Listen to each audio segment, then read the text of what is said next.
माननीय कांशीराम साहब के नाम से बने जिले को नहीं हजम कर सकते, छत्रपति साहू जी महाराज के नाम से बने जिले को नहीं हजम कर सकते। ये आपके हमारे महापुरुषों का मिशन पूरा करेंगे क्या? लेकिन जो बहुजन के लोगों ने, क्योंकि अगर बहुजन समाज पार्टी नहीं माननीय साहब पार्टी बनाए होते तो तमाम ऐसी जाति के लोग हैं। माननीय साहब का भी एक वीडियो वायरल हो रहा था। माननीय साहब ने कहा कि 78 ऐसी जाति थी कि जिनके लोग कभी चुनाव लड़ने को नहीं पाए थे। 78 जातियां। और बहुजन समाज पार्टी माननीय साहब ने बनाया तो सभी जाति समाज के लोगों को चुनाव लड़ाया, विधायक बनाया और मंत्री बनाने का काम किया। और आज वही लोग जिन तमाम जाति समाज से नौजवानों को पकड़ करके नेता बनाने का काम किया, आज वही लोग दूसरे दलों में जाकर के, भारतीय जनता पार्टी, कांग्रेस, समाजवादी में जाकर के चुनाव लड़ते हैं और कहते हैं कि ये बाबा साहब माननीय साहब का मिशन पूरा करेंगे। हाँ, उनका तो मिशन पूरा हो सकता है। जो भाग के गए हैं उनका तो मिशन पूरा हो सकता है। उनके बेटी बेटा विधायक सांसद तो बन सकते हैं, लेकिन बाबा साहब माननीय साहब का मिशन अगर कहीं पूरा हो सकता है तो वो इकलौती पार्टी बहुजन समाज पार्टी है, इसके अलावा कहीं नहीं पूरा। आज हमें आपको विचार करने की जरूरत है। इसके बहुजन समाज पार्टी सिर्फ राजनीतिक पार्टी नहीं है, ये बहुजन महापुरुषों का मिशन है। ये एक बहुजन समाज पार्टी रूपी एक नर्सरी है, जिस नर्सरी से तमाम समाज के नेता तैयार किए गए। मैं सब समाज के लोगों से कहना चाहता हूं कि ये बहुजन समाज पार्टी रूपी नर्सरी, इसको कमजोर मत होने देना। अगर ये बहुजन समाज पार्टी रूपी नर्सरी कमजोर हो गई तो जो ये सब समाज में नेता पैदा हो रहे हैं, ये नेता बनना बंद हो जाए। इसलिए अगर सब समाज कहीं चाहते हो तो इस देश में बहुजन समाज पार्टी को फिर आने वाले समय में आपको मजबूती के साथ लग करके 27 में अपनी सरकार बनानी होगी। और इसके लिए हमें आप सभी लोगों को लग करके काम करने की जरूरत है। तमाम वाले लोग कहते हैं कि साहब बीएसपी कमजोर हो गई। जरा गौर करिएगा, 2007 से 12 तक आपकी सरकार थी पूर्ण बहुमत की। क्या किसी गठबंधन से थी? क्या अकेले जनता के गठबंधन के बल पर इस देश के बड़े प्रदेश उत्तर प्रदेश में आपकी सरकार यानी बहन जी मुख्यमंत्री 7 से 12 तक पूर्ण बहुमत में थी। हमें अपने मन से निगेटिविटी बाहर करनी है, हमें अपने सोच में निगेटिविटी निकालनी है। मैं तमाम लोगों को देखता हूं कि वो बाबा साहब का जय भीम तो करेंगे, माननीय साहब का नाम तो लेंगे, लेकिन जब चुनाव आता है ना तो दाएं बाएं देखने लगते हैं और कहते क्या है कि बीएसपी तो कमजोर हो गई है। अरे सबसे ज्यादा वोट आपका है। जरा आप 12 के रिजल्ट देख लेना, जिसकी यहां सरकार चल रही है।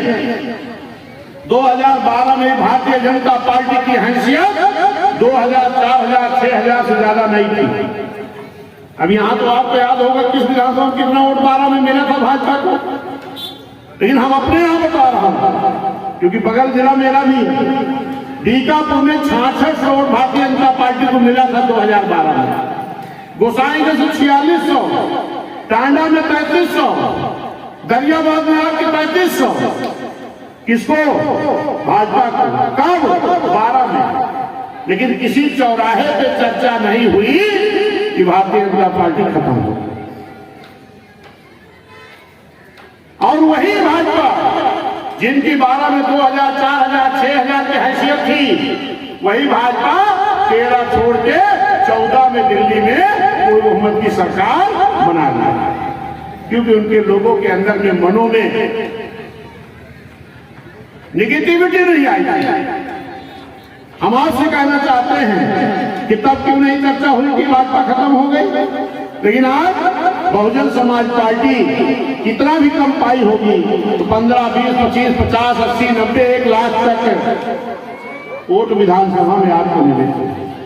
और लोकसभा में भी जहां बहुत कमजोर लड़े वहां से भी 40-50 हजार से लेकर के 3 लाख तक आपको वोट मिले। अगर 3 लाख तक आपको वोट मिले तो कहां से हमारे लोगों ने दिया है। तो हम आपसे कहना चाहते हैं कि वो लोग जब चौराहों पर गलत चर्चा करते हैं तो हमें आपको उसमें हाँ में हाँ नहीं मिलाना चाहिए। हमें अपने नेता पर भरोसा रखना चाहिए, माननीय बहन जी पर विश्वास करना चाहिए और हमें ये मन बना लेना चाहिए कि जो आने वाला चुनाव होगा 27 का, इस चुनाव में हम सभी लोग एक होकर के सब समाज में भाईचारा पैदा करके सब समाज को जोड़ करके फिर से इसी बाराबंकी में हमारे कई विधायक जीत कर गए थे। अगर आज वो मिशन से भटक गए हैं तो हमें आप सबको फिर इकट्ठा होकर के रामबंद होकर के फिर आने वाली 27 के चुनाव में हाथी के सामने बटन दबा करके आज माननीय बहन जी के जन्मदिन पर आप सभी लोग बधाई देने आए हो। बहन जी के लिए असली बधाई वही होगी कि आज से आप लोग अपने मन में ठान लो कि 27 में साथ में सरकार थी ना, साथ में थी, फिर 27 में सरकार बनाने के लिए आज से ही हम सभी लोग संघर्ष शुरू कर देंगे। आज सभी लोग माननीय बहन जी को मुख्यमंत्री बनाना चाहते हो कि नहीं? जरा दोनों हाथ उठा कर बताओ। सभी लोग चाहते हो ना? आज से जाकर के सभी लोग 27 जनवरी को मुख्यमंत्री बनाने के लिए अपनी अपनी विधानसभा जहां के घर हो, पद पे हो चाहे ना हो, बाबू पद तो वस्तु बहुत कम है, सभी पदे थोड़ो मिल जाएगी। हे माई बहनी भैया बाबू सब लोगों से हाथ जोड़ा थी कि आज से जा करके जिस विधानसभा में जिसका घर हो ये सोच लो कि अपनी अपनी विधानसभा में बहन जी जिसको भी हाथी ले करके भेजेगी उसको जिता करके हम विधानसभा भेजने का काम करेंगे। अगर ये काम आप कर ले गए तो 27 में पुनः बहन जी मुख्यमंत्री बनेगी और आपकी जो योजनाएं बंद हो गई हैं वो सब शुरू हो जाएगा। जरा एक चीज बताओ कि आज इस देश में आम जनता की उपयोग की सारी वस्तुएं महंगी हो गई हैं। चाहे डीजल देख लो, पेट्रोल देख लो, गैस सिलेंडर देख लो, शिक्षा देख लो कितनी महंगी हो गई, दवा देख लो, फीस देख लो, किताब कॉपी देख लो, सारी वस्तु महंगी हो गई। महंगाई का कारण समझ रहे हो क्या है? आम पब्लिक के उपयोग की जो वस्तु है इसको जो बनाने वाले लोग हैं, मैन्युफैक्चरिंग करने वाले लोग हैं, उन्होंने इस देश के पक्ष और विपक्ष सारे दलों को इलेक्ट्रल बॉन्ड के माध्यम से चंदा देने का काम किया। इलेक्ट्रल बॉन्ड के नाम से चंदा सिर्फ एक पार्टी नहीं ली है। कौन पार्टी?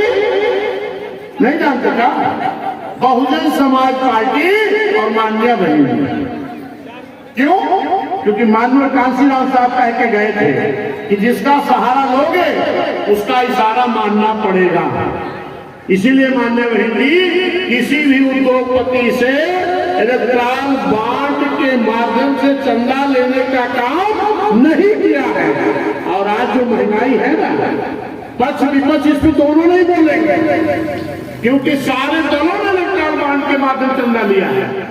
चाहे भाजपा हो, चाहे कांग्रेस हो, समाजवादी ने भी 50,000 का वोट लिया है। कोई सब दल नहीं लिया है। अगर ये जो सामान मैन्युफैक्चरिंग करने वाले लोग हैं, ये मोबाइल 2-2, 3-3, 4-4 लाख का काहे होगा?